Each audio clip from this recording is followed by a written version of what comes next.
Madame, Monsieur, bonjour. Tout d'abord, veuillez nous excuser pour ce retard. Voilà, je pense que vous avez pu profiter un peu du soleil quand même. Voilà, tout d'abord, j'aimerais vous remercier d'avoir répondu si nombreux pour cet événement. Et avant de passer la parole à mon collègue Richard, l'Africa 21 tenait à remercier l'Université de Genève pour ça, à travers le projet Afrique, en particulier M. Vittorio Menetti pour la salle, ainsi que le professeur Didier Péclar, enfin l'Organisation internationale de la francophonie, et M. Antoine Barbré pour leur soutien financier à l'organisation de notre événement. Sans tarder, je cède la parole à nos panélistes. Alors Richard, c'est à toi. Merci beaucoup. Merci Omar, je ne sais pas si le micro marche.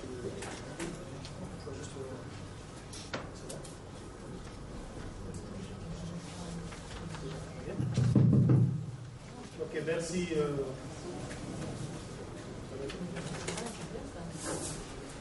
Merci une fois de plus pour votre participation, votre venue à cette conférence.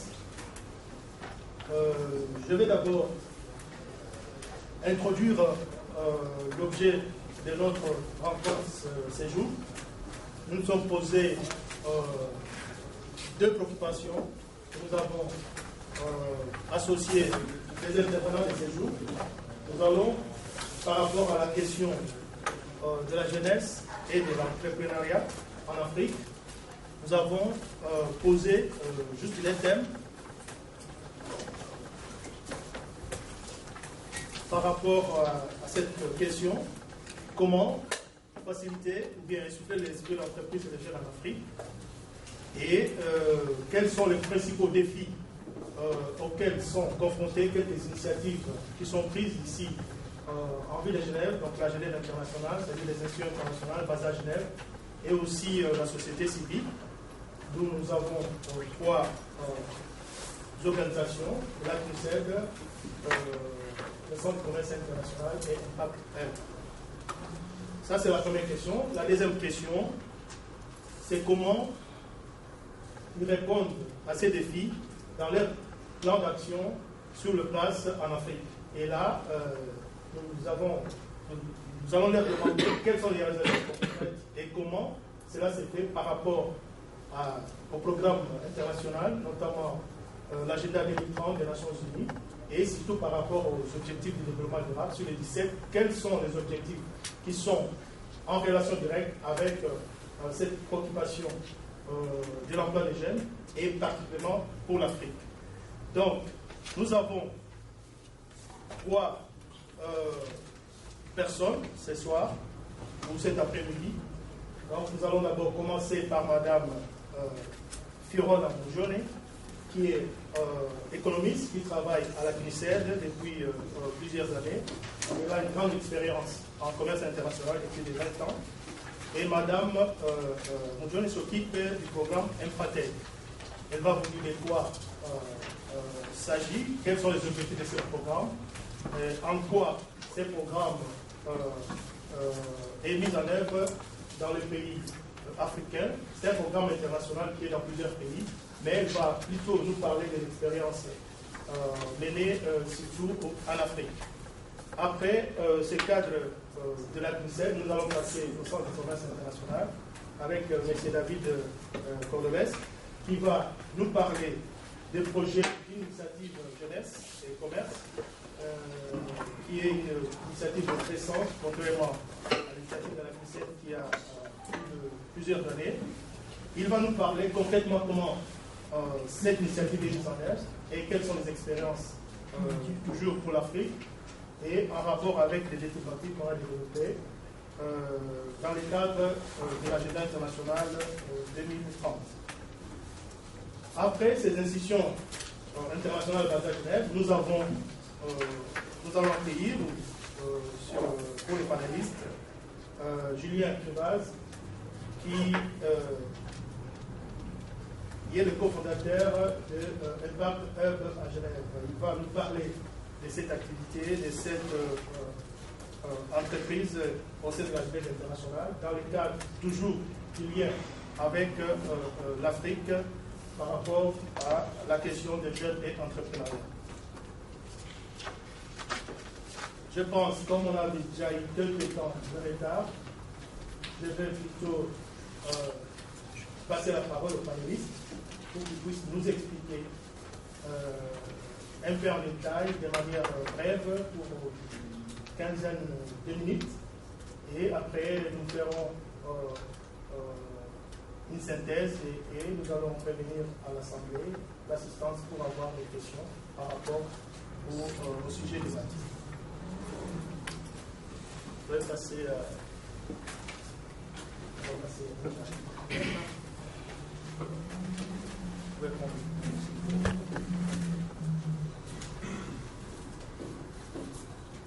Bonsoir à tous.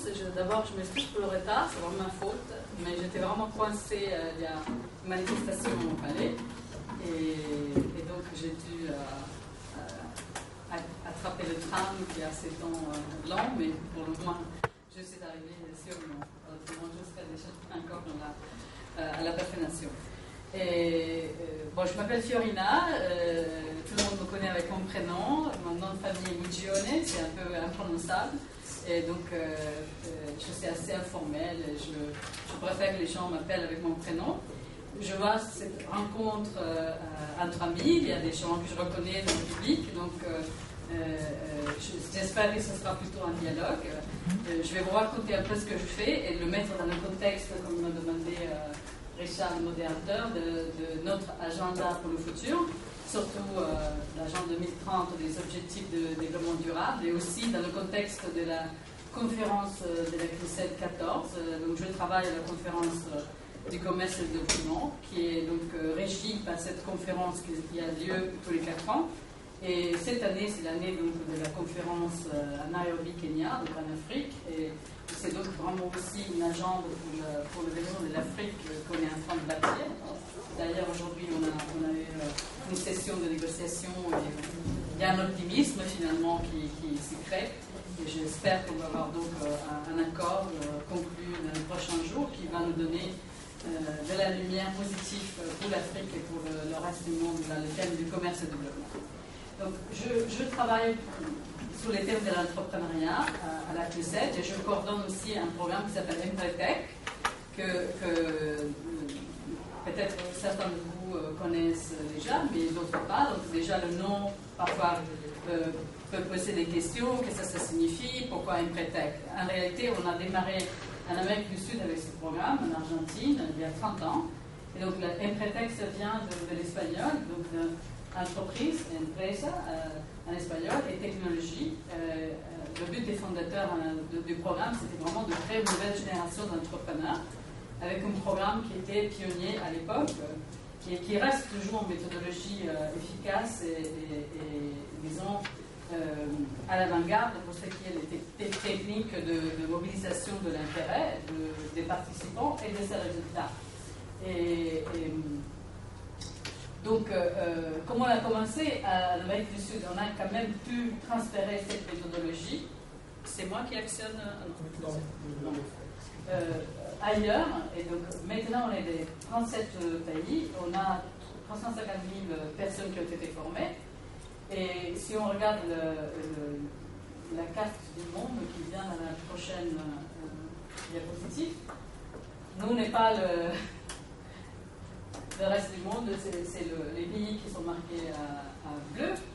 Donc on espère avancer petit à petit, faire le reste. Il y a des grands morceaux qui restent, mais on a quand même des grands pays qui font partie du réseau. Donc l'Amérique du Sud, à part la Bolivie, on a couvert.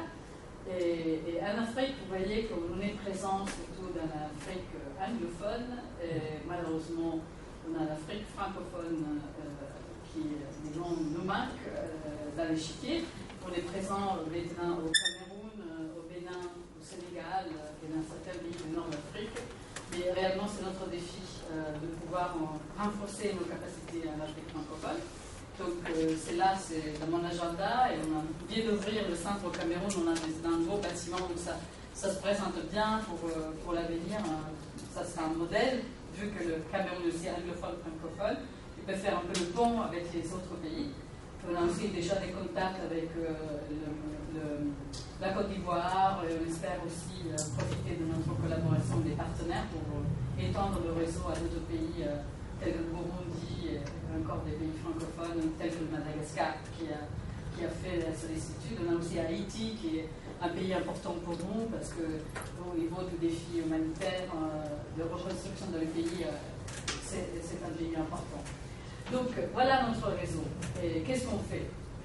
Donc, nous avons un outil pratique basé sur le principe que d'abord, avant d'aborder les défis de l'entreprise, nous capacitons l'entrepreneur. Donc, nous passons la main souvent d'autres agences telles que le Centre de commerce international, les centres d'incubation.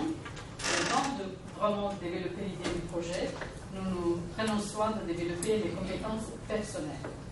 Et la méthodologie a été basée sur une étude psychologique de David McClelland de l'Université d'Harvard, qui a été faite dans le début des années 80, qui reste valide parce qu'il n'y a pas eu une étude de telle ampleur. Il y a d'autres techniques maintenant, surtout l'étude de Sara Serabati, je ne sais pas si vous connaissez, mais elle a utilisé une autre technique similaire, c'est l'étude psychologique basée plutôt sur la construction de scénarios et quelles sont les incitations à la prise de décision.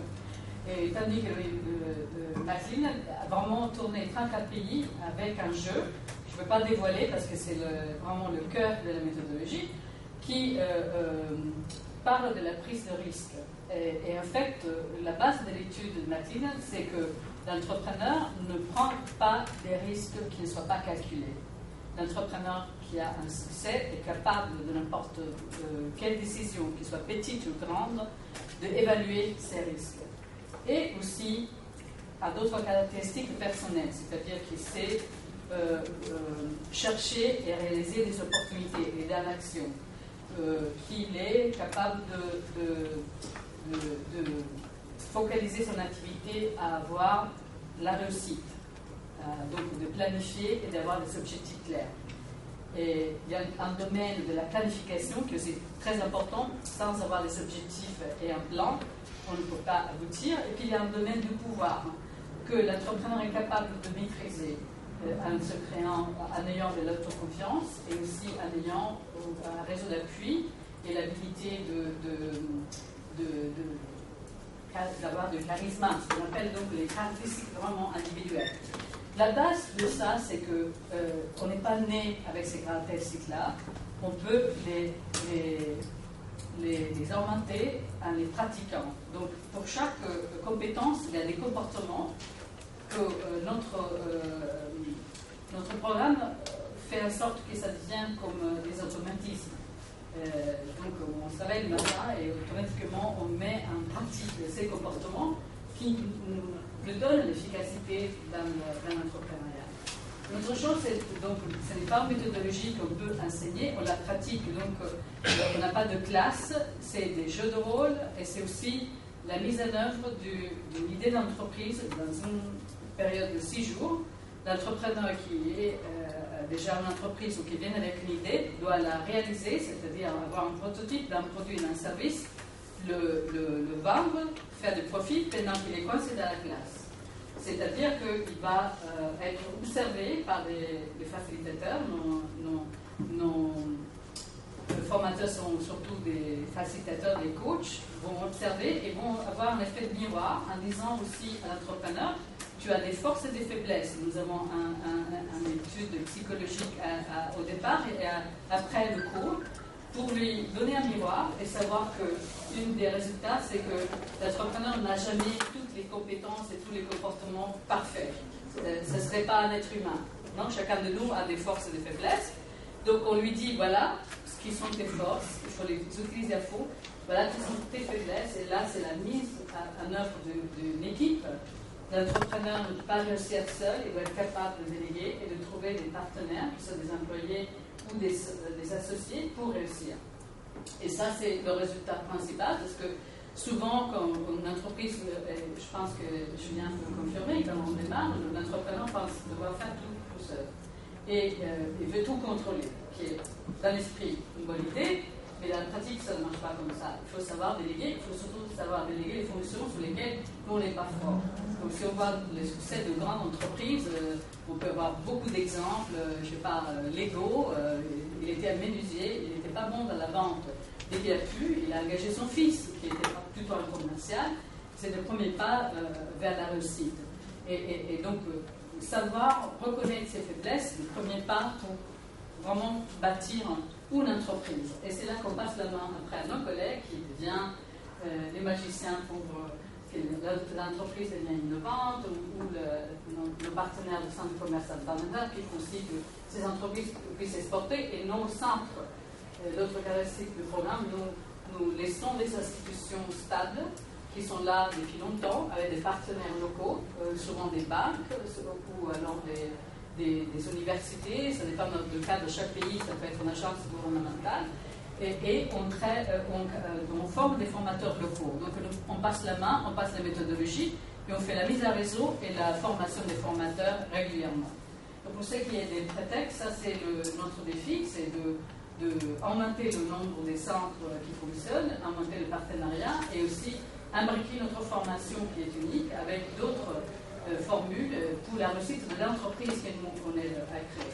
Pour ce qui est des résultats, malheureusement pour l'Afrique, nous n'avons pas des études voilà, ça c'est un peu ce que j'ai déjà dit, les compétences personnelles qu'on travaille avec une PREPEC, donc dans le groupe résultats, planification et pouvoir.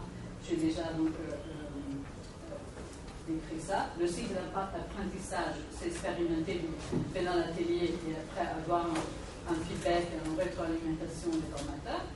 Et puis on passe à les objectifs, on en a déjà vu. Je voulais voir voilà, les résultats du Brésil disons, au Brésil, c'est notre centre plus important. On a 27 unités dans chaque État et donc on a des études très pointues d'impact, ce qui n'est malheureusement pas le cas en Afrique.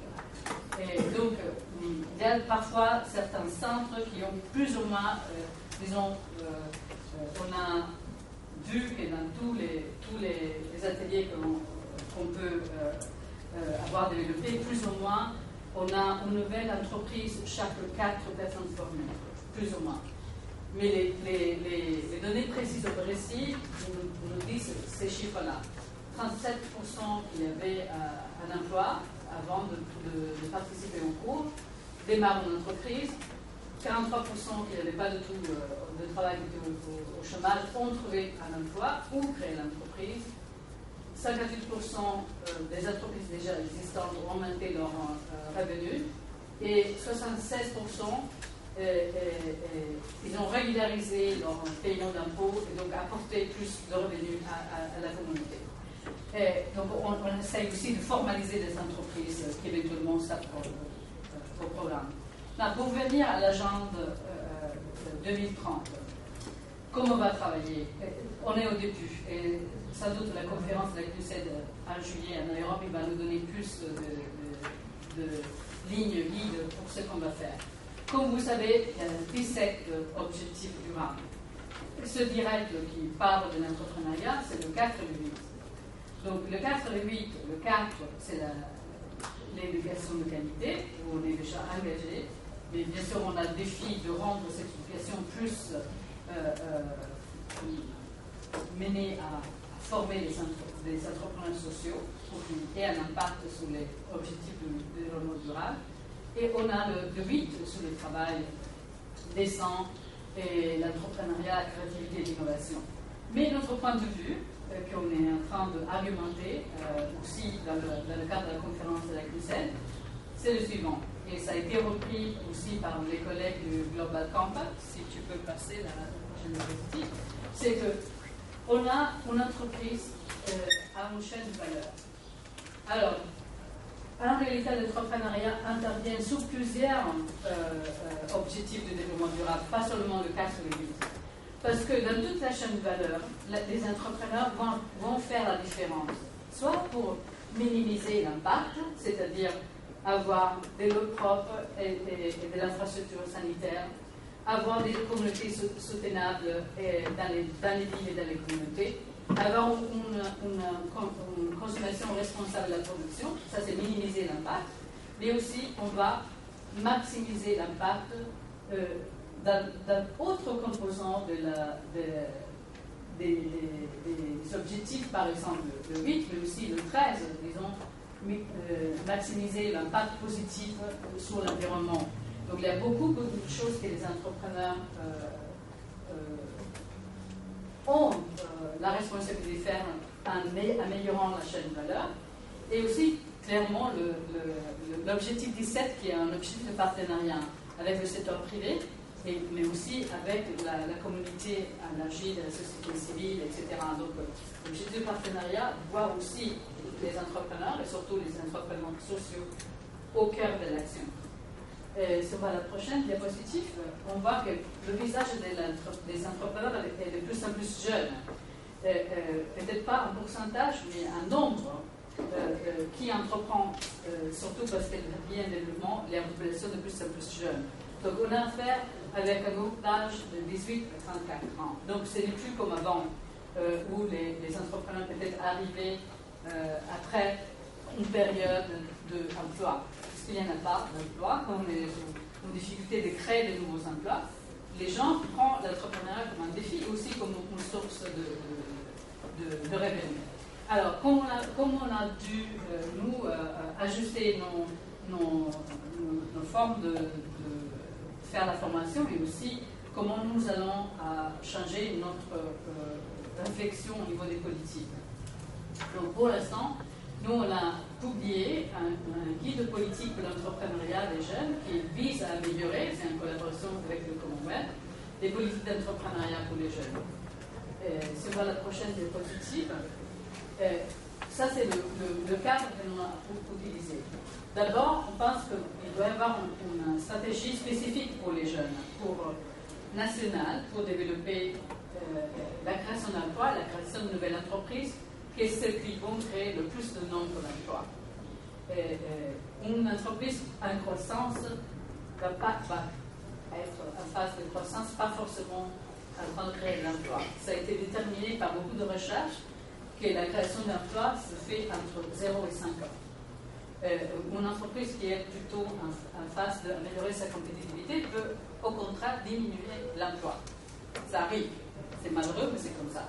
Donc la phase de création de nouvelles entreprises doit augmenter si on veut augmenter l'emploi. Et quelles sont les stratégies de création de nouvelles entreprises? D'abord, optimiser le cadre réglementaire. Il y a encore beaucoup de ce qu'on appelle en français la paperasse. Il y a beaucoup à faire parce que seulement peu de pays ont, par exemple, des procédures en ligne. Il y a à l'extrême un pays comme Singapour, on peut enregistrer une entreprise dans un jour avec un minimum de procédures. Et il y a d'autres pays où il faut 3 mois. Et ça ne s'arrête pas là. Ce n'est pas seulement démarrer, ça devient encore plus dur après. Parce que tous les types d'administration locale, le paiement d'impôts, c'est tout un parcours de combattant que le petit entrepreneur n'est pas, surtout les jeunes, ne sont pas en mesure de maîtriser. Donc il faut faire beaucoup d'efforts pour simplifier, mais aussi optimiser, parce qu'il y a d'autres domaines où, par exemple, pour faire un exemple, le domaine de concurrence, où il faut réglementer davantage pour que les petites entreprises soient mieux protégées, pour les consommateurs soient mieux protégés. L'éducation vise aux jeunes, donc carrément là, c'est toute une action qui doit être modifiée, et on pense qu'il faudrait parler de l'entrepreneuriat à partir de l'école primaire, avec une sensibilisation surtout sur ce qui sont les compétences de l'entrepreneur, sont aussi des compétences de vie. Donc si on apprend à mieux se connaître, à mieux prendre des risques, à mieux connaître le monde de l'économie, parfois avec simplement, on donne des instruments, surtout dans les pays en développement, qui vont durer pour la vie. Beaucoup de gens n'ont pas l'opportunité de poursuivre des études. Beaucoup de gens s'arrêtent à l'école primaire. Et déjà, c'est un résultat terminé à l'école primaire. Donc il faut vraiment l'école primaire qui soit le socle de la formation à l'entrepreneuriat, aussi pour la valoriser. Il y a encore pas beaucoup de parents qui disent aux enfants, ou les encouragent à être un entrepreneur. On entend plutôt des parents qui disent « Ah, j'aimerais que tu sois médecin, avocat, infirmier, maître d'école, acteur, footballeur, mais vous n'entendez jamais quelqu'un qui incite un gamin à dire ben, « entreprends ». Ne soit même pas créer une entreprise, mais entreprendre, qui est différent. Entreprendre, c'est-à-dire qu'on va prendre en main son destin et à créer des choses. Ça, c'est le plus important à communiquer dès le passage. Bon, la technologie, attends 2 secondes, je termine. La technologie et l'innovation, c'est un pilier important. Je pense que mes collègues vont parler plus de ça, donc je ne vais pas m'étendre beaucoup. Mais améliorer l'accès au financement, c'est clé, surtout pour les jeunes, parce qu'ils n'ont pas de collatéraux pour aller en banque. Donc, qu'est-ce qu'on va faire? Nous, on propose des mesures comme baser le droit de prêt à une formation basée sur un profil psychologique et sur des résultats. On peut dire qu'on octroie un prêt dès que tu attends ce résultat-là. Et je crois que le rôle des incubateurs à travailler avec des institutions financières est clé. Je pense que Julien va s'occuper de ça, de parler de ça. Et puis, la mise en réseau, ça c'est fondamental, mais ça va être des réseaux qui soient pour les jeunes, entre les jeunes. Parce que c'est la force qui va leur donner d'exploiter les possibilités aussi de l'Internet et des nouvelles technologies. Je vais juste terminer avec l'entrepreneuriat social. Je suis peut-être passer la main à Julien. Si tu passes à la prochaine, s'il te plaît. Je voulais montrer que le résultat de cette enquête de la revue Forbes, peut-être beaucoup de vous connaissent parce qu'il publie beaucoup d'enquêtes, et ça c'est nouveau, et je pense qu'on peut beaucoup apprendre de cette nouvelle génération que veut entreprendre, pas seulement pour entreprendre, mais pour faire des choses. Et je pense que c'est très présent en Afrique, cette motivation de réussir à trouver des solutions pour la communauté. Si on peut lier ça, cette volonté, aux objectifs de développement durable, je pense qu'on aura atteint le défi. Je crois que maintenant en Afrique, il y a 200 incubateurs et je crois que ce qui manque, c'est vraiment la mise en réseau de cette nouvelle génération d'entrepreneurs. Il y a beaucoup d'activités. Il y a des plateformes pour les soutenir financièrement, mais réellement, les réseaux ne se parlent pas entre autres. Donc pour moi, un des défis qu'on a, c'est vraiment qu'on apprenne à travailler ensemble d'une manière intégrée pour vraiment créer les liens entre ce qui propose un programme et qui se propose l'autre. L'autre défi qu'on a, c'est de rendre les résultats plus visibles. Moi, j'ai honte, entre guillemets, de venir ici et les seuls résultats concrets que j'ai montrés sont au Brésil. J'ai beaucoup de cas, j'ai des vidéos, j'ai des témoignages, mais je crois qu'on a le défi aujourd'hui de mettre des chiffres qui soient précises. Chaque formation crée combien d'entreprises, combien d'emplois. Ça, c'est le minimum. Pour ne pas parler de l'impact sur le social. Est-ce qu'on est en train de créer un nouveau restaurant, un coiffeur, ou on est en train de créer la nouvelle génération qui va solutionner les problèmes de l'environnement, de l'eau, du sanitaire, qui sont pressants dans les pays de développement. Donc je crois que je vais terminer sur notre optimisme parce que il y a ce nouveau groupe qui viennent de plusieurs réseaux et je crois que nous aussi on a beaucoup d'exemples d'entrepreneurs qui font la différence, qu'ils soient dans les écoles, en créant de nouvelles structures pour répondre à un besoin en Afrique de l'école primaire, ou qui résout le problème d'une énergie viable pour la construction. Il y a beaucoup de femmes qui sont engagées dans le social, dans la communauté, mais ça reste des cas qui font partie d'un réseau, mais on n'a pas réellement un réseau qui nous connecte. Et je crois que les objectifs de développement durable pourraient créer cette communauté d'intention pour réussir tous ensemble. Je crois que c'est le défi qu'on a pour d'ici 2030. J'espère que nous, avec notre programme, on peut apporter cette nouvelle ouverture de ne pas travailler seul, mais de travailler avec vous tous. Je vois beaucoup qui ont des initiatives comme le Water Entrepreneurs. Pourquoi pas peut-être relier ce réseau-là.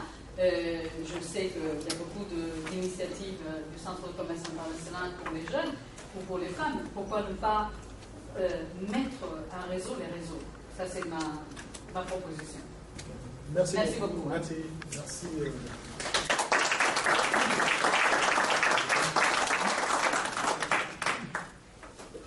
merci pour l'approbation de l'assistance par rapport à cet exposé client. Le but aussi de notre initiative, c'est de créer des synergies, de voir comment la jeunesse internationale ici travaille ensemble sur des cas spécifiques. Donc, nous allons sans transition passer à notre deuxième exposé, Monsieur David, du Centre de commerce international, qui va aussi nous parler de son expérience ou de l'expérience de l'initiative jeunesse et commerce et puis des actions concrètes par rapport à l'Afrique, toujours en restant avec ces deux préoccupations. Qu'est-ce qui est fait et par rapport aux objectifs de développement durable, comment concrètement vous arrivez à faire ces actions sur le terrain? Merci infiniment à Africain 21, merci d'être resté plus tard dans la journée, même si le soleil de voix est enfin arrivé. Donc, pour me présenter, David Cordobès, je suis responsable du programme Jeunesse et Commerce à l'ITC, donc le Centre du commerce international. Comme mon nom l'indique, je suis espagnol, mais aussi français. Donc quelques soucis en ce moment avec l'euro à gérer cette binationalité, mais on y arrive. Alors ce soir, je ne suis pas venu pour parler football, mais je suis venu pour vous parler de ce programme Jeunesse et Commerce. Et comme le disait le modérateur, comment ce programme au niveau du Centre de commerce international est aujourd'hui. Alors c'est vrai qu'on est un programme très jeune par rapport à Empretec qui a été présenté par Pierolina juste avant. Mais l'idée, c'est surtout vous donner, je dirais, un panorama aujourd'hui de comment notre agence qui est basée à Genève entrevoit et supporte, appuie l'entrepreneuriat des jeunes. Donc, comme on est une petite agence de 300 personnes à Genève et que certains nous confondent avec des chambres de commerce internationales dans le monde entier, je me suis dit qu'un petit rappel était nécessaire aussi par rapport au mandat du Centre du commerce international. Nous sommes une agence conjointe des Nations Unies et de l'OMC, donc de l'Organisation mondiale du commerce, qui a été créée donc, il y a bien longtemps, en 1964. On avait pour mandat originel d'être un centre d'information pour les PME des pays en développement. Et petit à petit, l'ITC a grossi autour de son mandat qui est l'appui à l'internationalisation des PME. Et pour ce faire, on agit à travers trois niveaux. Le premier qui a pour vocation de renforcer l'intégration du secteur privé dans tout ce qui va être politique commerciale, donc des pays. Donc on appuie, on soutient les pays en matière de design de politique commerciale, notamment de prise en compte de l'internationalisation des PME dans leur stratégie d'export. Donc ça, c'est le premier pilier sur lequel on intervient. Le deuxième, qui est notre, je dirais, le pilier essentiel de l'ITC, c'est surtout s'appuyer et renforcer les institutions d'appui au commerce dans ces pays, afin qu'elles appuient encore mieux les PME à s'internationaliser. Donc, chambres de commerce, agences de promotion des exportations diverses et variées. Donc là, on agit beaucoup avec ces institutionnels comme multiplicateurs de nos activités.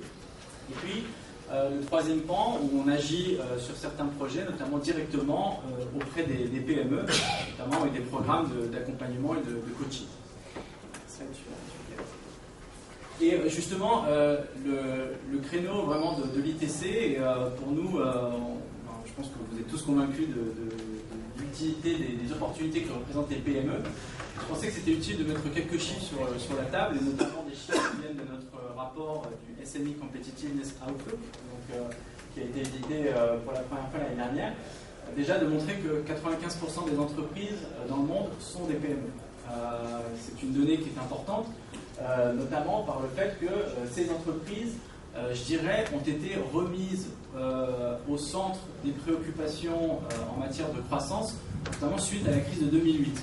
On a vraiment beaucoup de bailleurs, beaucoup d'agences ont vu et ont reconnu et se sont réveillés par rapport à l'utilité des PME comme vecteur de croissance. Donc, ce qui est intéressant, c'est de voir qu'elles constituent vraiment l'essentiel du tissu des entreprises dans le monde. Et encore plus dans les pays en développement et les pays moins avancés. On parle d'un chiffre de 310 millions de PME dans ces pays-là, et qui sont effectivement ces vecteurs de croissance. et surtout des vecteurs de création d'emplois. Madame Fiorina en a parlé juste un petit peu avant, elle représente, selon nos estimations avec le rapport SMECO, entre 60 et 70% des emplois générés dans le monde. Donc c'est un vecteur de croissance et c'est un vecteur de création d'emplois. Suivant, s'il vous plaît. Alors au niveau de la jeunesse, je souhaitais mettre en avant aussi quelques chiffres qu'on voit souvent dans les rapports, notamment du BIT, et également dans d'autres rapports. J'ai lu avec beaucoup d'attention celui qui a été fait par la CNUSED avec le Commonwealth. Et je dirais que un des soucis, et si ce n'est le souci principal par rapport à la jeunesse, et notamment dans les pays de développement, c'est le chômage. Et ça dépasse même les pays en développement. On voit des pays comme l'Espagne qui ont 55% de chômage chez les jeunes. On est dans l'Union européenne, donc ça préoccupe tout le monde. Et au-delà de ces chiffres qui peuvent paraître parfois un peu effrayants, ce que l'on voit surtout, c'est l'avenir. Et notamment le fait que dans les 15 prochaines années, il faudra créer 600 millions de nouveaux jobs pour absorber les nouveaux entrants sur le marché, dans le monde entier. Donc il y a un vrai défi au niveau de la création d'emplois pour les jeunes. Et au-delà de l'emploi, au niveau de l'entrepreneuriat et surtout l'internationalisation, ce que l'on peut constater pour les jeunes entrepreneurs, c'est qu'il y a beaucoup de barrières. Notamment, on en a parlé un petit peu juste avant, l'accès à des réseaux professionnels, l'accès à des sources de financement, l'accès à l'information commerciale, et aussi, je dirais, certaines limites d'appui qui sont dirigées directement vers les jeunes entrepreneurs dans les pays dans lesquels on opère. Et puis, Fiorina en a parlé juste avant aussi, c'est parfois une barrière culturelle. Et ça, je dirais que ça dépasse même les pays en développement ou les PMA. Moi, quand j'étais en école de commerce, on m'a plus appris à faire un CV qu'un business plan. Donc, c'est aussi une culture en matière d'éducation pour engager les jeunes vers l'entrepreneuriat et qui est parfois, dans certains pays, encore plus marquée. La crédibilité qu'un jeune va avoir à se lancer dans l'entrepreneuriat est parfois très faible. Et si en plus vous cumulez jeunes et femmes, c'est parfois encore pire. Donc ici, il y a aussi certaines limites auxquelles on fait face et qui sont encore plus accentuées quand on parle d'internationalisation.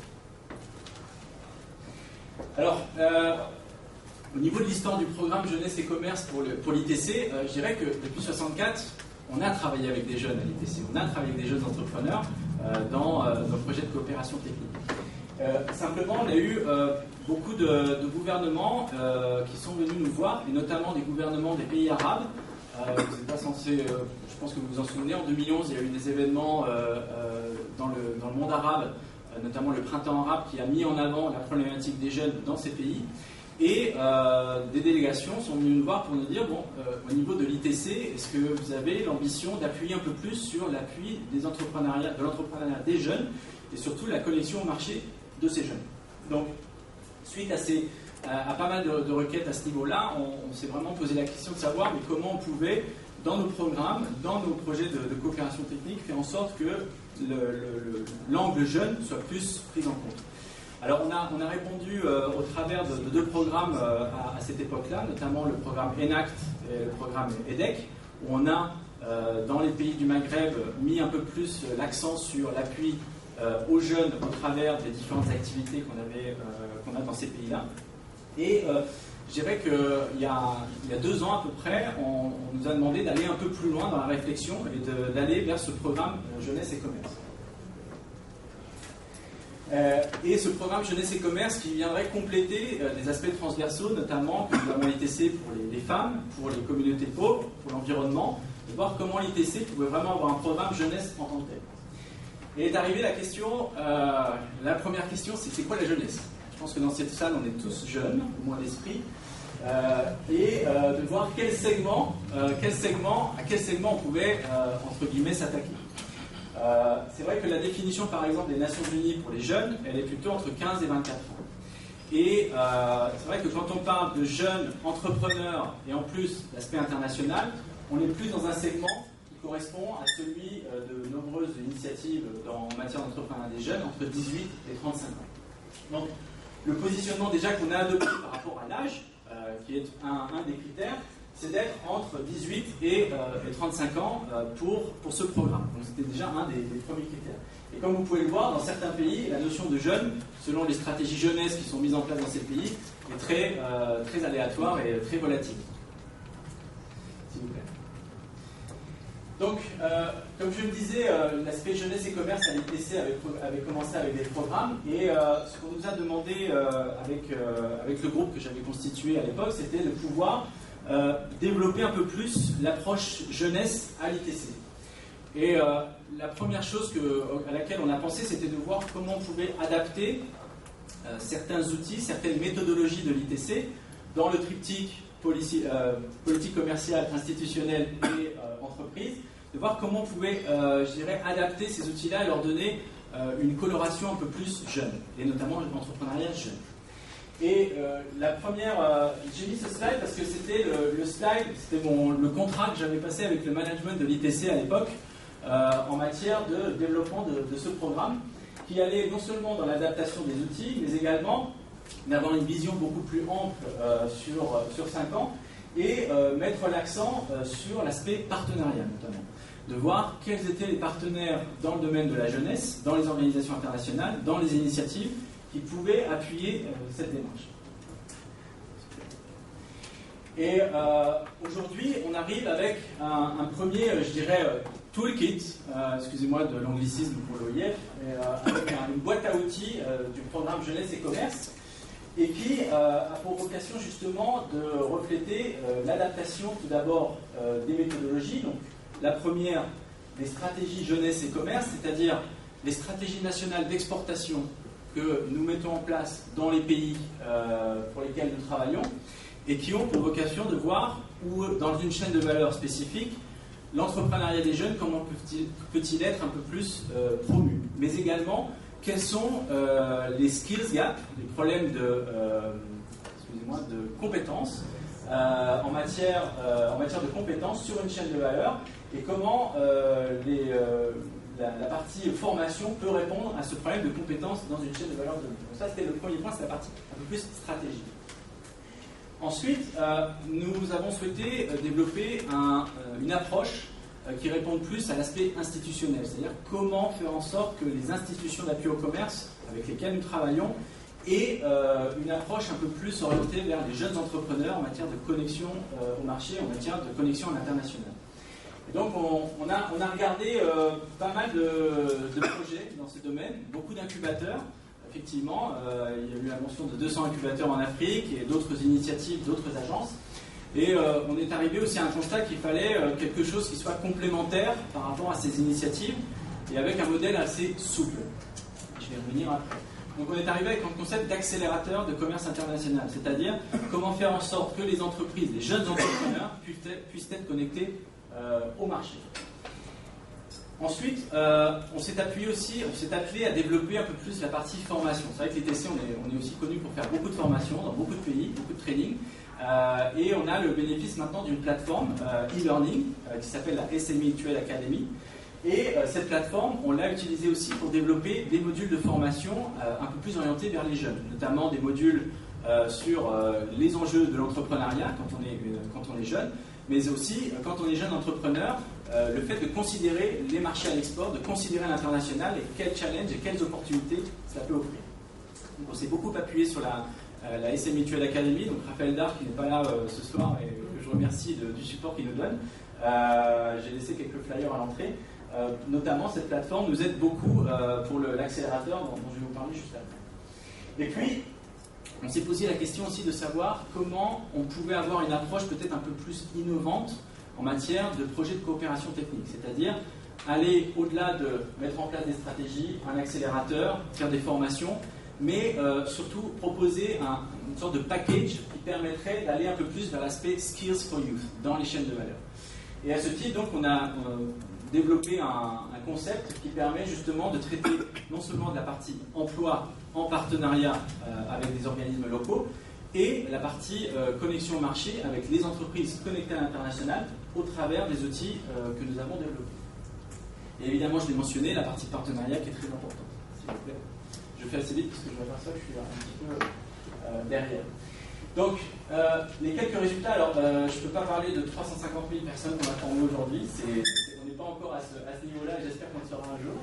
Mais aujourd'hui, ce que l'on peut dire, c'est qu'on a déjà commencé à mettre en place certains outils dans des contextes de pilote, notamment la partie stratégie jeunesse et commerce Pour le Libéria, on est en train de travailler avec le gouvernement du Libéria pour voir comment favoriser un peu plus l'emploi des jeunes, l'entrepreneuriat des jeunes dans des filières spécifiques telles que le bois et le tourisme. Pour l'anecdote, par exemple, on est en train de développer le tourisme du surf au Libéria. Alors ça me paraît très étonnant, j'ai été très étonné aussi quand j'avais entendu ça, mais il se trouve que le Libéria a une géographie sous-marine qui est très propice aux surfeurs, notamment aux surfeurs débutants. Il y a toute une économie qui peut se développer autour de ça sur le littoral du Libéria. Donc, des opportunités, notamment pour des jeunes entrepreneurs et des jeunes en général qui sont connectés à ce marché. Ensuite, je parlais de l'accélérateur de commerce international. On est en train de mettre en place ce pilote au Maroc qui a été d'accord pour ce pilote dans leur pays. Et notamment, on a pu développer en partenariat avec le BIT le système de monitoring et d'évaluation de cet accélérateur sur la base, alors je ne vais pas rentrer dans les détails, mais du standard DCED, c'est-à-dire un standard reconnu par la communauté des donateurs et la communauté internationale des agences de coopération qui favorise justement le développement des entreprises avec des indicateurs de performance communs à tout le monde. Donc, ce partenariat a été tissé autour de l'accélérateur et nous a permis de développer ce pilote au Maroc avec un ancrage institutionnel au sein de l'ASMEX, qui est l'association marocaine des exportateurs, et qui a pour vocation justement d'accompagner à l'exportation des jeunes entrepreneurs marocains et de considérer un peu plus les marchés à l'international.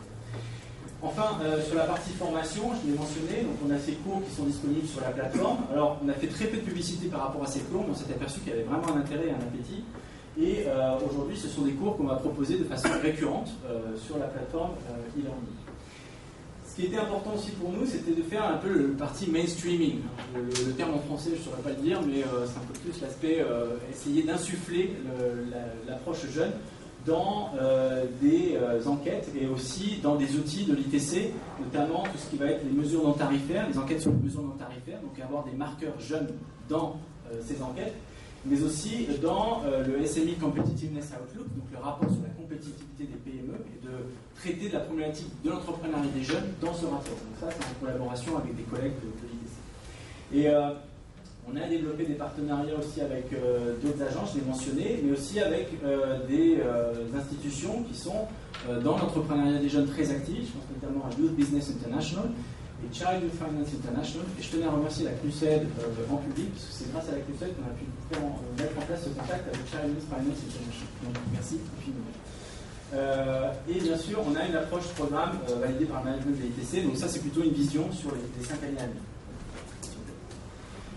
Alors, je tenais à mettre en avant l'accélérateur de commerce international, parce que quand Richard m'a contacté à Africa 21, ils m'ont demandé, mais il y a un outil concret que vous pourriez mentionner dans votre présentation. Et quand on a mentionné l'accélérateur de commerce international, on sentait qu'il y avait un appétit pour en savoir plus. Et pour vous expliquer un peu la méthodologie derrière cela, on a considéré qu'il fallait être complémentaire, comme je le disais, au programme d'incubation et de traiter plutôt de l'aspect connexion au marché des jeunes entrepreneurs. Et donc au travers de ce programme, on s'est beaucoup appuyé aussi sur la notion de I, c'est-à-dire comment faire en sorte de traiter le training au travers de la plateforme e-learning, comment faire en sorte aussi de faire la connexion au marché avec l'aspect e-commerce, donc ça c'est quelque chose qu'on insuffle dans ce type de dispositif, et surtout s'assurer de la pérennité du dispositif avec un ancrage institutionnel fort. C'est-à-dire, on ne peut pas gérer ça depuis Genève à 100%, il nous faut des partenaires locaux pour cela. Donc, l'accélérateur de commerce international, c'est un programme sur 12 mois, qui a pour vocation d'emmener les entreprises sélectionnées vers le training, le support institutionnel, une facilitation à l'accès aux finances, notamment avec la mise en contact avec des établissements bancaires locaux, mais aussi des communautés d'investisseurs. Et le pilier qui est très important pour l'accélérateur, c'est l'aspect coaching. L'aspect coaching qui repose sur une communauté de coachs que nous avons formés, que nous avons certifiés à l'ITC, qui s'appelle les CITAP. Et sur le Maroc, ils interviennent auprès des jeunes entrepreneurs pour justement traiter de problématiques qui leur sont propres par rapport aux produits ou par rapport à des problématiques de management ou par rapport à des problématiques de marché. Donc, ce dispositif est en cours de pilote actuellement au Maroc. On commence à glaner les premières petites success stories, si je puis dire, notamment une jeune entrepreneuse marocaine qui est en train de développer une application de dématérialisation de business card, donc dans les conférences, et qui est en train de postuler pour être l'application officielle du COP22 à Marrakech cette année. Également, un jeune entrepreneur marocain qui considère maintenant de plus en plus le marché européen pour de l'huile d'argan. Ça peut paraître un cliché, l'huile d'argan et le Maroc, mais en attendant, pour l'instant, il n'avait absolument pas considéré l'international pour son produit.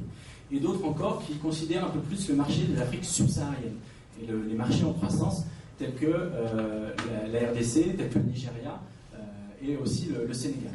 Donc, ce dispositif a vraiment pour vocation d'être complémentaire à des dispositifs existants et d'être avec une approche I, c'est-à-dire être connecté aux plateformes de marché virtuelles et commencer les transactions sur ces plateformes quand c'est possible. S'il vous plaît. Voilà, donc j'ai remis un petit slide sur le SC Mutual Academy, juste pour dire que les cours dont j'ai mentionné l'existence sont aussi accessibles à toutes et à tous dans cette salle. Donc si vous souhaitez vous inscrire à ces cours, que ce soit sur l'aspect considérer les marchés à l'export ou encore des cours intéressants sur l'approche marché pour la diaspora, parce que ça c'est quelque chose sur lequel on pousse énormément, c'est comment les jeunes entrepreneurs peuvent-ils être connectés à la diaspora aussi. Donc ce sont des cours qui sont sur la plateforme e-learning et mis à disposition de tout intérêt. On va passer sur ça, sinon j'aurai pas le temps. Donc en termes de plan d'expansion pour le programme Jeunesse et Commerce, comme je vous le disais, on est très impliqué sur le Maroc avec ce pilote. Ce qu'on souhaite, c'est aller un peu plus loin au niveau de l'accélérateur et s'inscrire dans un plan de développement des exportations marocains, donc avec plus de PME embarquées. Mais également, pour nous, la priorité pour le programme Jeunesse et Commerce, c'est l'Afrique subsaharienne et notamment le déploiement d'une initiative tout d'abord en Afrique francophone. La francophonie est notre partenaire à ce sujet, donc on est en train de discuter avec eux pour voir comment déployer ce programme dans le monde francophone, mais aussi adapter les contenus de e-learning au français, parce qu'il y a une grosse demande par rapport à ça. Et évidemment, faire en sorte de toucher aussi l'Afrique de l'Est. Et là, en matière d'incubation, justement, il y a énormément d'un tissu qui est très fort, notamment, je pense au Rwanda, je pense à l'Afrique du Sud, ou encore à la Tanzanie. Je crois qu'on arrive à la fin. Voilà, si vous souhaitez me contacter, il y a le compte Twitter et le site web. Merci beaucoup de votre attention.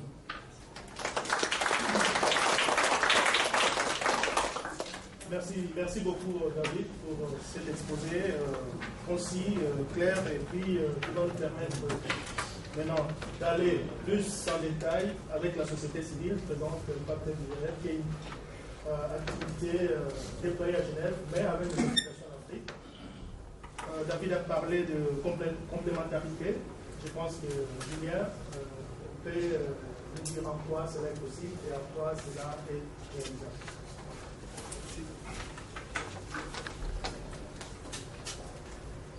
Bonjour tout le monde, je m'appelle Julien Cliffage, je suis de Troyes, je grandis ici. Et j'ai ouvert il y a quelques temps, on va fêter les 1 an la semaine prochaine, l'Impact Hub Geneva. Donc qu'est-ce que c'est l'Impact Hub? C'est nouveau, c'est pas excessif, c'est pas logique. Peut-être que je vais commencer brièvement sur une petite vidéo introductive, je peux vous donner un peu une idée de ce que c'est en Impact Hub, ce que c'est en Impact Hub.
Feel a lot of energy, lots of positive energy. As soon as you walk into the doors, it felt right. A lots of noise, people coming in and out. You just instantly feel the buzz and the can-do atmosphere. I think the atmosphere is really great. It's like a home, it's not a place.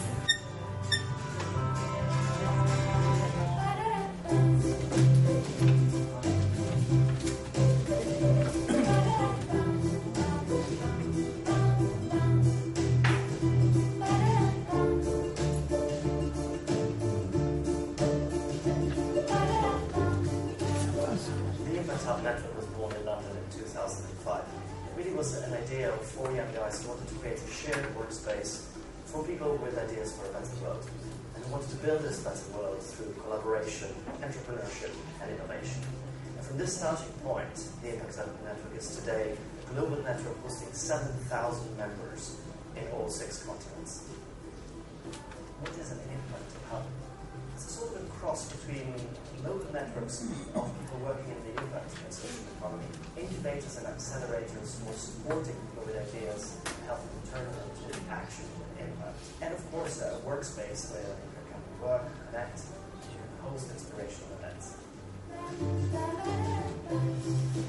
We had this idea in mind and actually it grew because other people in other locations around the world said, I identify with what you're doing, I want to be a part of this network. So it was really local people taking action and feeding into a network. It's really inspired us to slow down. It starts with bringing startups together in one room, so that's beyond the virtual community or virtual context. So that's something very important for the startups. Ideas around them, being able to share ideas, share thoughts, share contacts, and experience in what it means for a company.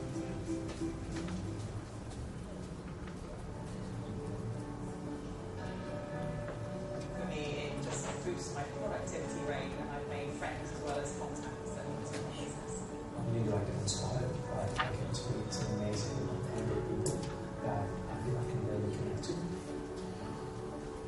Being surrounded by a community of like-minded people, it's a great energy. The most important thing for a startup is the community around them. Obviously, you need new technology, you need a great idea, but the community, the people draw in and collaborate with and make use of is just so important. And I mean, it's kind of obvious in a second, but it's the people that really make these things happen.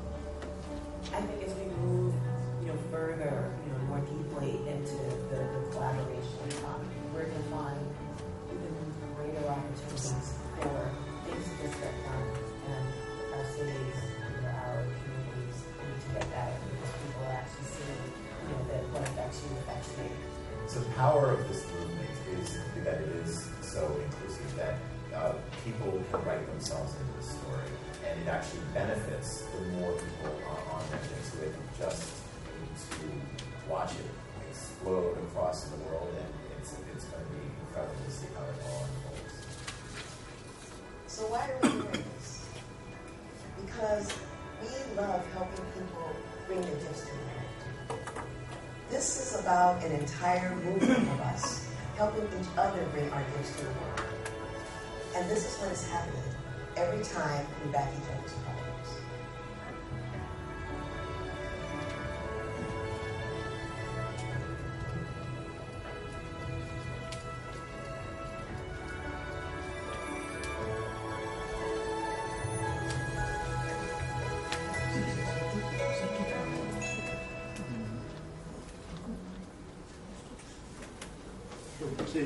Pour résumer brièvement ce que c'est un Impact Hub, c'est vraiment un espace de collaboration qui se retrouve, il y en a 80 espaces comme ça à travers le monde, une communauté d'entrepreneurs, on a plus de 15 000 entrepreneurs qui sont formés en communauté, il y a des outils virtuels pour permettre aux entrepreneurs de pouvoir apprendre les uns des autres, et on est sur les 5 continents. Donc c'est vraiment un mouvement qui de plus en plus qui s'expande, c'est assez incroyable. En 10 ans, il y a environ 80 Impact Hub qui a ouvert, des initiatives qui ont été prises localement par des gens qui connaissent leur propre écosystème, leur environnement, pour encourager l'entrepreneuriat et l'échange au sein de leur ville et de leur région. Je sais que pour être entrepreneur, pour créer une idée, pour monter une start-up, on a, comme on l'a dit plusieurs fois, on a besoin d'aide autour de ça. On n'a pas toutes les compétences. Là, souvent, on a besoin des différents programmes de soutien. qu'on propose avec l'Impact Hub, des programmes d'incubation sur différentes formes, des fellowship programmes, des pulse programmes, une série de programmes qui existent. On a une communauté autour de soi, d'autres personnes qui partagent les mêmes soucis, qui partagent en tant qu'entrepreneurs, les soucis, les défis, etc. Et on a besoin aussi généralement d'un espace pour pouvoir se réunir. C'est ce que propose l'Impact Hub de façon assez conçue. Nous, à Genève, ce qu'on fait, c'est que d'un côté, on soutient l'entrepreneuriat social à Genève. On a maintenant ensemble, depuis une année, on a 180 membres qui sont tous les jours sur notre espace, ceux qui se trouvent derrière la carte en avant, pour les soutiens à différents éléments. On essaie également de favoriser un écosystème d'innovation sociale au sein des organisations internationales, au sein de la ville, et d'être en moyen pour les soutenir. Ce qu'on essaie aussi de faire à Genève, c'est comment, avec la place unique qui est à Genève ici, c'est comment on peut soutenir les autres Impact Hubs qui existent à travers le monde.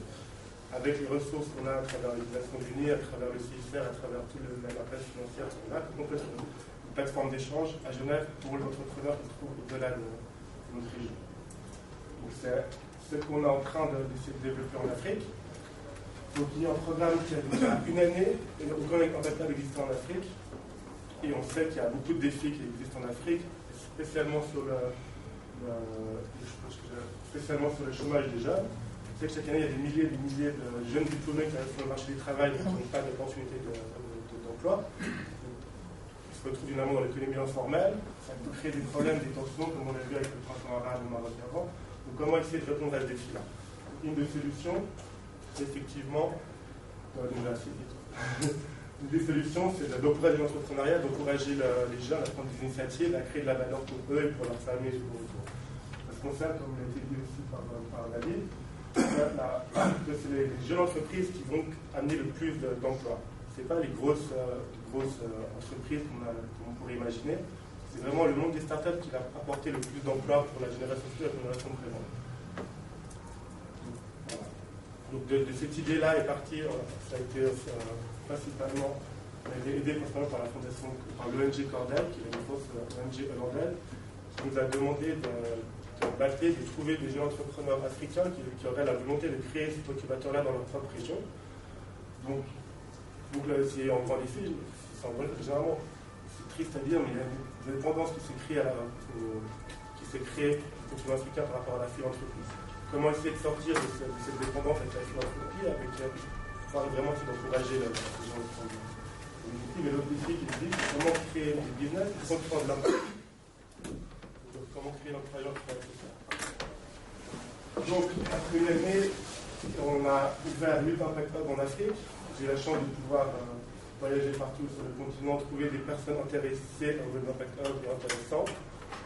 Donc là, on a finalement ouvert un Impact Hub à partout, en Bamako, en Africa, en Harare, en Kigali, en Bujumbura, en Cape Town et à Accra.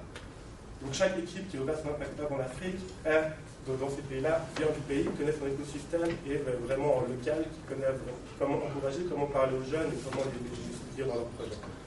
Ce qui est intéressant, c'est que l'Impact Hub au Soudan, la personne pense que l'Impact Hub, c'est vraiment soudanais, c'est vraiment eux qui le créent. Comme à Genève, on a une focalisé sur notre communauté.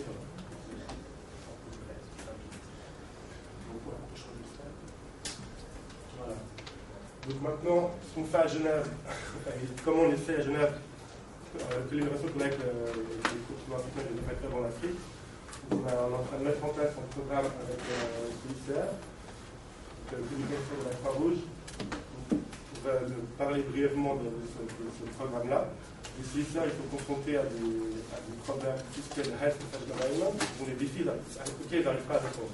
Des problématiques qui vont mettre beaucoup d'argent, beaucoup de moyens, etc. Il y a toujours autant de cas de mort dans des conditions spécifiques. Donc on a créé un programme avec les CICR, c'est un document rapport à tout ce qui s'appelle l'innovation frugale. Donc l'idée c'est que les gens qui font face à des problèmes sont les plus à même à trouver des solutions.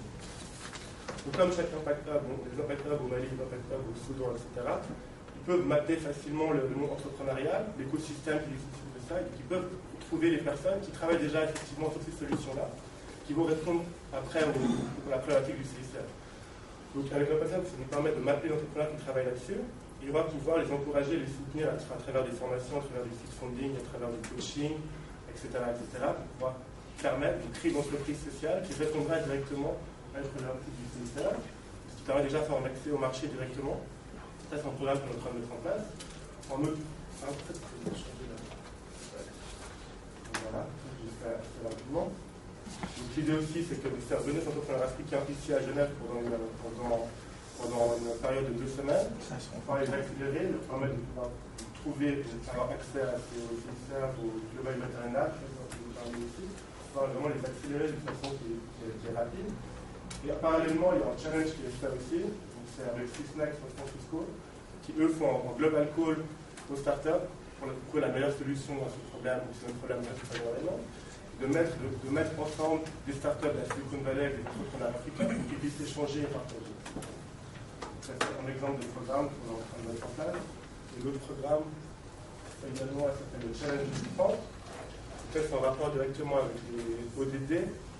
Donc c'est à travers notre réseau d'essayer de trouver les startups qui accélèrent les ODD. Donc, qui peuvent être un petit peu frappants pour les 17 ODD qui existent.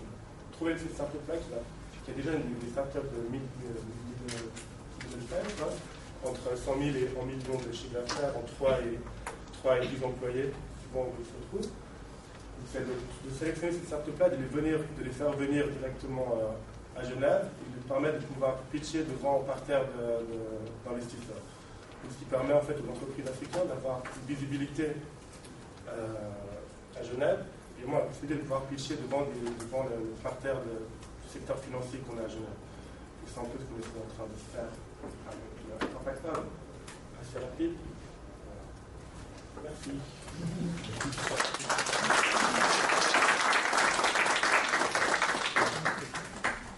Merci beaucoup, Julien. Vraiment, c'est dommage que le temps qui sera une partie aux questions sera très court. Mais nous pouvons retenir seulement quelques mots par rapport à Infratech. On nous a développé une méthodologie d'approche comportementale et aussi comment cela peut se faire dans un cadre stratégique avec les partenaires sur place en créant des centres et aussi axé sur la formation des formateurs. Deuxième exposé pour les CCI, on peut retenir que ça a été plus axé sur l'internationalisation des entreprises avec des exemples concrets au Maroc et aussi l'expansion pour les pays francophones qui est un programme à venir. Et on vient terminer avec Julien sur Impact Hub qui vise à encourager les jeunes à créer des entreprises, à quitter l'esprit de philanthropie pour permettre l'aspect business et toujours, vous avez vu ces acteurs essayer de répondre à notre question et avoir toujours l'accent sur les objectifs de développement durable qui est un cadre international où trois, du moins deux objectifs sont plus présents, l'objectif 4 ainsi que l'objectif 8 qui fait allusion à l'éducation de la jeunesse et aussi au travail sur le plan général. Sans oublier l'objectif 17 qui est transversal, qui appuie les autres en recherche de partenariat, surtout pour le financement. Je vais laisser la parole vraiment à vous pour ces questions. On prendra quelques questions. Soyez vraiment précis, soyez concis.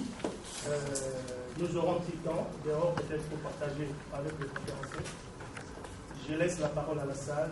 Présentez-vous et vous donnez les faits d'institution et les autres questions. Bonjour, Marc Taladé, je suis un collègue de David de l'IPC et j'ai une question pour Julien. J'ai rencontré vos collègues à Amsterdam et le concept que vous avez présenté, c'était des hubs qui étaient pérennes financièrement, sans subvention. Et donc ça, c'était il y a 2 ou 3 ans. Comment vous abordez là, le développement du réseau en Afrique sur cette thématique du financement? Parce qu'il y a un certain nombre de hubs qui existent notamment dans vos pays et ailleurs et qui souffrent parce que justement ils sont dépendants de cette fameuse philanthropie. Et comment est-ce que vous abordez cet aspect de financement avec pérennité? Pardon, je vais la question. On passe à une autre question. On va faire 3 et puis après on va d'accord. Il y a encore une question dans la salle. Oui, bonjour, c'est Maria Sayol, je suis consultante en commerce et développement. J'aurais bien aimé peut-être avoir un peu votre perception et l'expérience que vous avez. Quels sont les défis que les entrepreneurs vous soumettent pour avoir accès au marché international? Et ayant travaillé beaucoup dans les négociations commerciales, je sais qu'il y a des débats en cours sur les barrières techniques au commerce. Oui, on a des grandes idées, mais l'accès au marché international, il a des règles.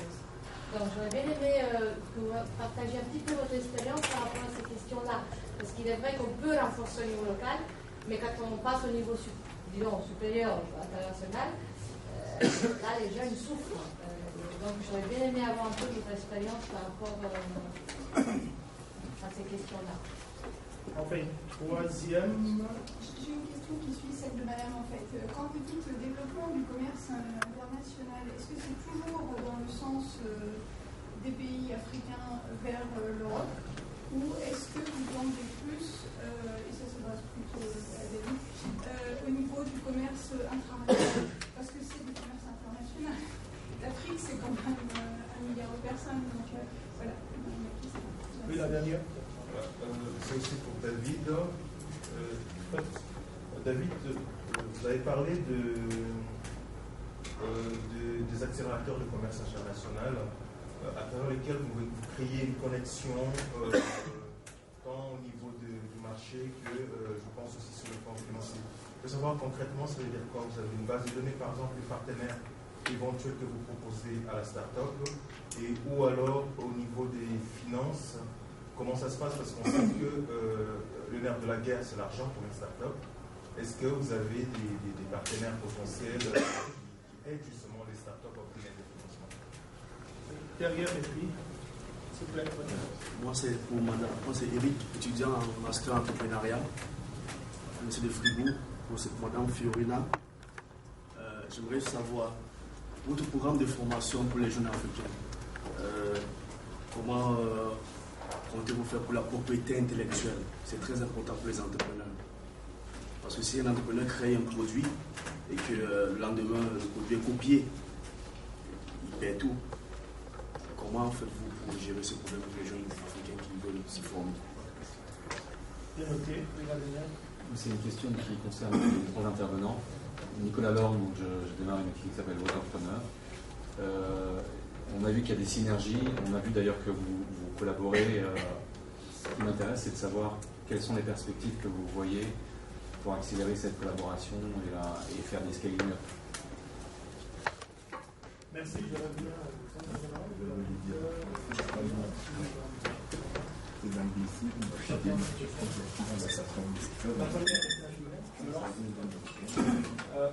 Merci beaucoup pour cette question.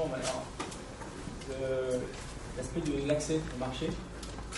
Alors, ce qui est assez amusant, c'est de constater que pour les jeunes entrepreneurs et pour les PME en général, l'accès au marché, il y a déjà un frein au niveau local.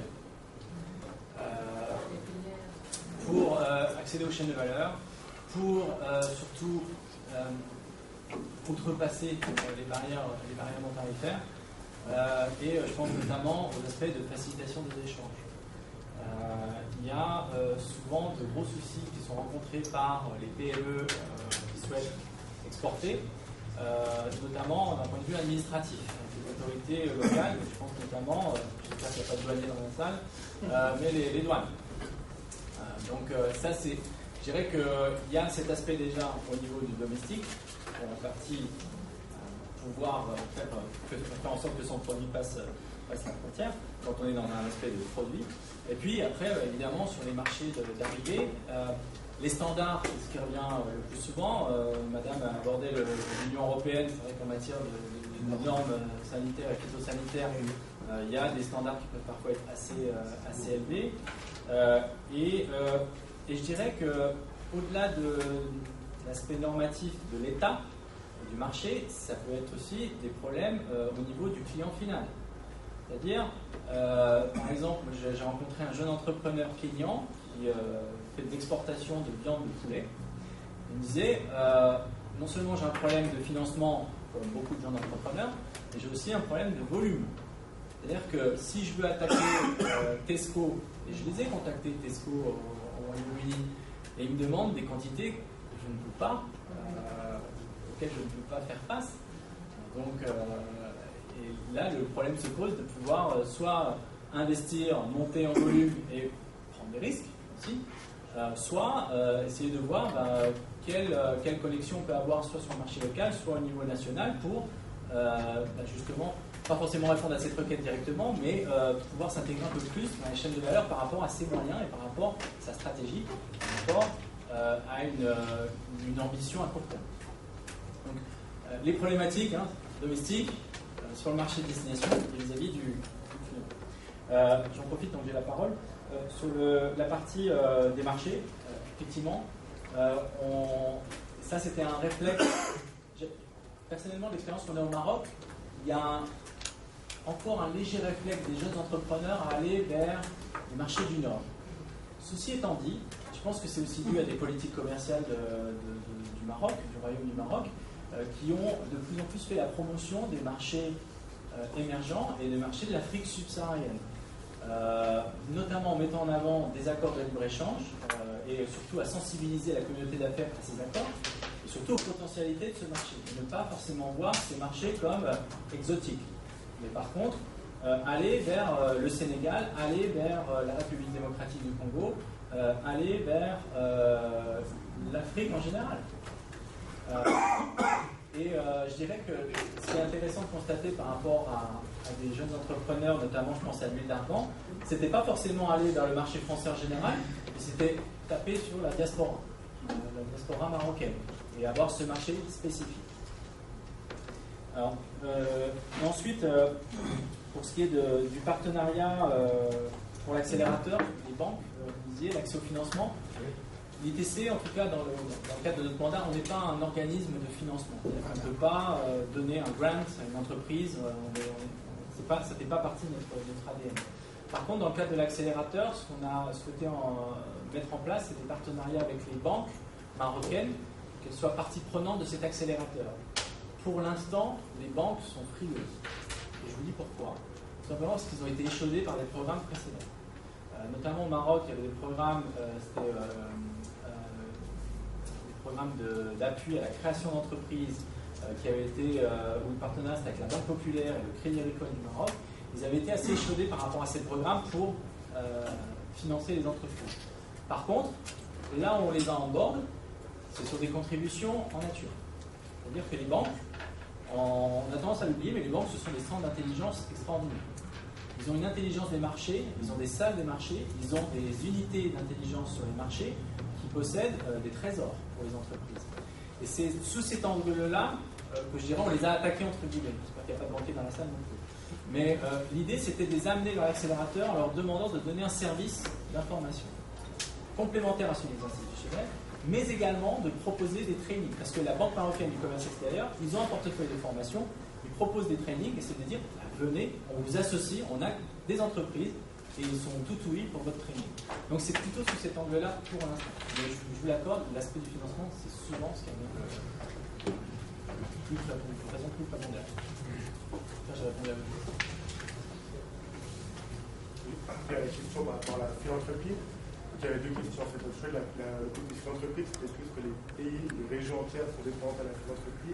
Donc d'encourager l'entrepreneuriat social va permettre possiblement de réduire cette dépendance et de prendre la valeur, etc. Par rapport au business model dans l'Impact Hub, ça a différentes sources de revenus. Le côté, c'est tout ce qui est le membership. Chaque membre va payer son membership pour avoir accès aux services qui sont proposés. Le côté, c'est tout ce qui est programme. Le programme, c'est toujours fait en collaboration, en partenariat avec des personnes externes. Là, oui, effectivement, c'est un peu de notre côté. Par contre, les 8 Impact Hubs qu'on a vus en Afrique, personne n'a reçu de l'argent de la part de l'Impact Hub. On les a coachés, on les a encouragés, on les a soutenus dans les différentes étapes de développement. Et ensuite, c'est à eux de trouver leur propre financement. Ça peut être soit des entreprises for profit, soit des associations, soit des ONG, c'est leur propre choix. Ils vont aller trouver de l'argent auprès des banques ou auprès de financiers, des éditions, des commerciales, des choses comme ça. Le but, c'est vraiment que les fondateurs de l'Impact Hub, c'est un peu même entrepreneur, doivent après prêcher à des travail. C'est ça. Ça, il y a l'Impact Hub, ça a donné aucun soutien financier directement à ces équipes africaines. Et on voit que le business model de l'Impact Hub fonctionne. Maintenant, on a 83 Impact Hubs qui vont à travers le monde. On n'a que 2 qui ont dû mettre la clé sous la porte. C'est l'Impact Hub à Bruxelles et l'Impact Hub le premier Impact Hub là-bas. C'est un modèle qui fonctionne sur les pays du Sud. Il y en a un au Venezuela, il y en a en Colombie, en Brésil. Ça fonctionne et ils s'agrandissent, ils ont plus de valeur, ils créent des partenariats avec les secteurs publics.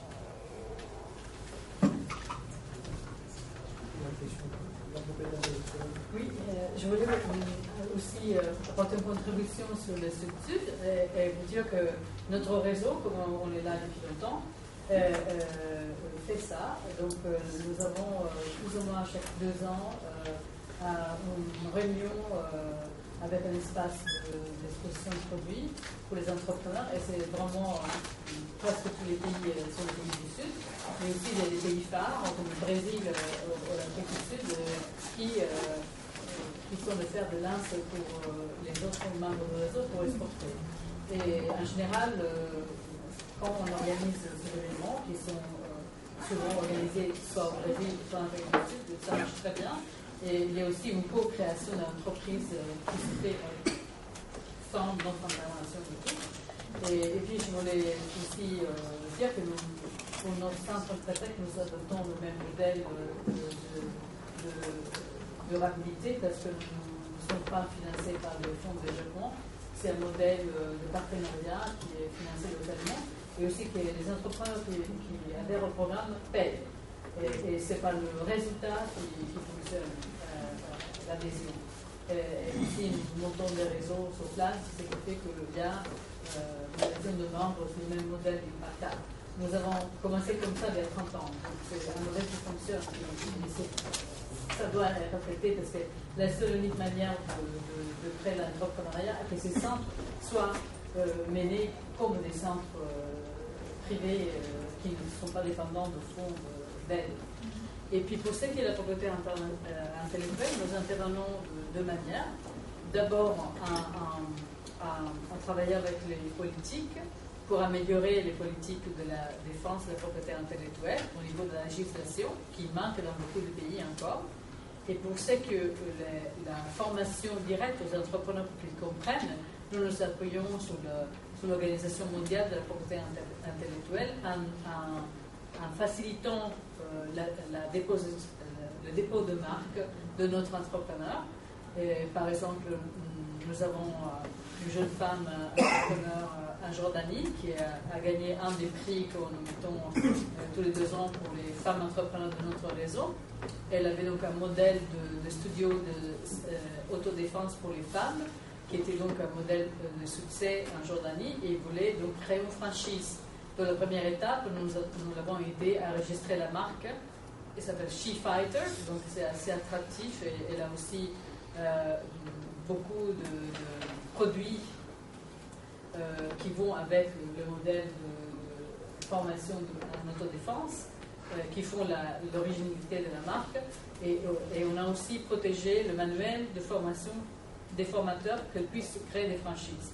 Donc, nous l'accompagnons et aussi nous la dirigeons vers les experts parce que notre programme travaille beaucoup avec les ressources locales. Nous sommes maîtres seulement de la formation et Pretec. Après, tout le reste se fait soit avec des partenariats localement, avec une banque, avec l'institution financière, avec la microfinance, avec le commerce international, mais par la proximité du réseau, nous les mettons en contact avec les bons partenaires pour, comme dans ce cas de cet entrepreneur qu'on suit sur le développement international, elle est en train d'essayer d'ouvrir au Qatar, elle est en train d'essayer d'ouvrir surtout dans les pays du Moyen-Orient où elle se sent plus utile.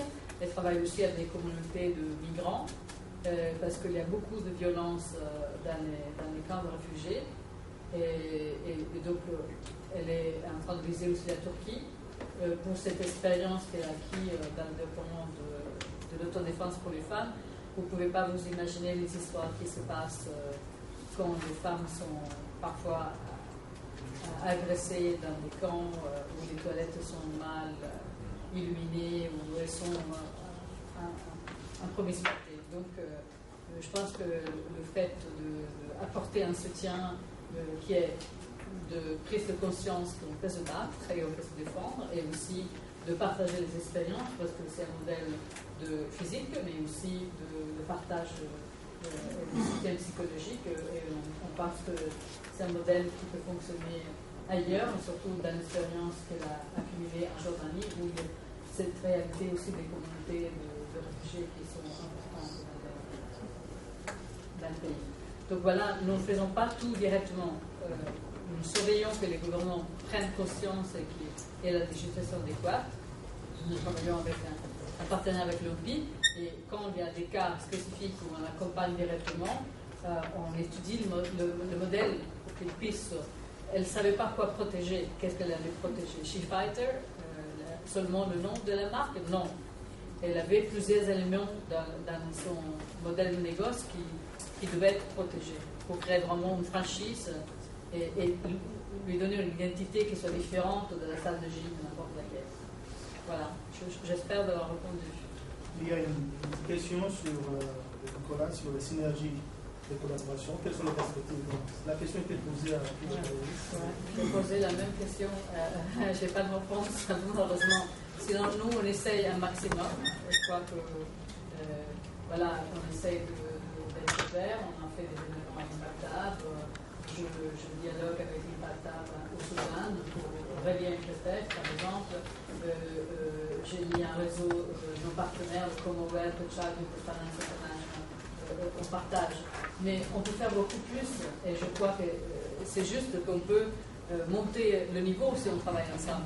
Mais moi, je compte beaucoup sur la technologie. Je me dis qu'il doit être possible de nous relier plus facilement.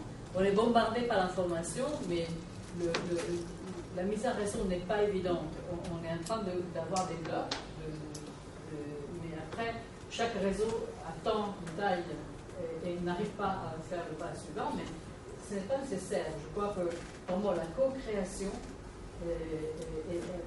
changer un peu l'esprit de dire voilà, on fait encore un concours de meilleure idée, encore un concours. Plutôt, pourquoi nous ne créons pas un système pour co-créer? Moi, c'est ça la réponse que je vois, et que la technologie nous propose comme des solutions pour le faire. On ne va pas se dire on va trouver la meilleure idée, la meilleure start-up, et encore même un réseau en concurrence avec l'autre. Je veux dire, chaque réseau a un point de force. On peut co-créer, on peut faire ensemble. Impactable, je crois que son point de force, c'est l'espace, le climat qui crée. Et nous, on a des compétences spécifiques. Si le défi est le même, apporter l'eau dans cette communauté. Donc, pourquoi ne pas dire chacun peut arriver avec une solution? Il n'y a pas une solution qui est la meilleure. C'est la solution qu'on trouve ensemble qui est la meilleure, forcément. Non? Moi, je pense qu'on doit sortir de la concurrence pour la co-création. Je vois ça comme la nouvelle piste qui nous donne aussi les ODD, parce que si c'est le partenariat, la chose transversale, on doit pouvoir ne pas être en concurrence. Mon programme est meilleur que l'autre. Non, chacun de nous a des points de force. La réalité, c'est de comment arriver à travailler ensemble pour créer quelque chose de nous ensemble. Pas de dire mon programme alors c'est le meilleur et ma start-up est la meilleure. Non, c'est pas comme ça qu'on doit résoudre le problème de l'eau. Le problème de la planète est une pour tout le monde. Non? Les défis sont tellement de taille qu'il n'y a pas une seule start-up qui va réussir. C'est de chaque solution pouvoir la co-créer et que fonctionne en Afrique, pas au Brésil, ou qu'elle puisse être adaptée ailleurs. Parce que si on résout seulement le petit problème local, on n'a pas solutionné les défis de la planète. C'est le défi des EDD, c'est de nous mettre dans l'horizon des défis de la planète. Et disons que si on est optimiste, on dit que c'est possible de terminer la pauvreté dans le monde, ou on peut dire que c'est une mission impossible. Moi, je crois que c'est possible si les ressources sont dirigées vers le bien. Parce que si on pense à toutes les ressources qu'on a pour les armements, dans la course à l'environnement nouveau et comment on va investir pour les besoins des ressources alimentaires surtout et pour les ressources de l'eau, de l'air propre. C'est ça le défi qu'on a, hein, de changer la donne de la concurrence à la co-création et de l'armement à la paix. Je ne sais pas si David là, madame travaille déjà avec un code cartouche. Après, je peux donner les connaissances. J'ai rencontré un livre plusieurs fois. Je sais que David travaille aussi avec Bamako. Il y a plusieurs pays qui font fait d'échanges. À Bamako, ils ont la vision de l'idée, on va mettre la Dakar, la religion, on va mettre les collaborations qu'on peut faire. Et là, avec le programme de Challenge 2030, de prendre des startups. Donc là, la force du développement national, c'est aussi de l'écosystème et le réseau qui vont dans les pays pour vraiment pouvoir trouver les startups, etc. L'idée, c'est de pouvoir scaler les valeurs.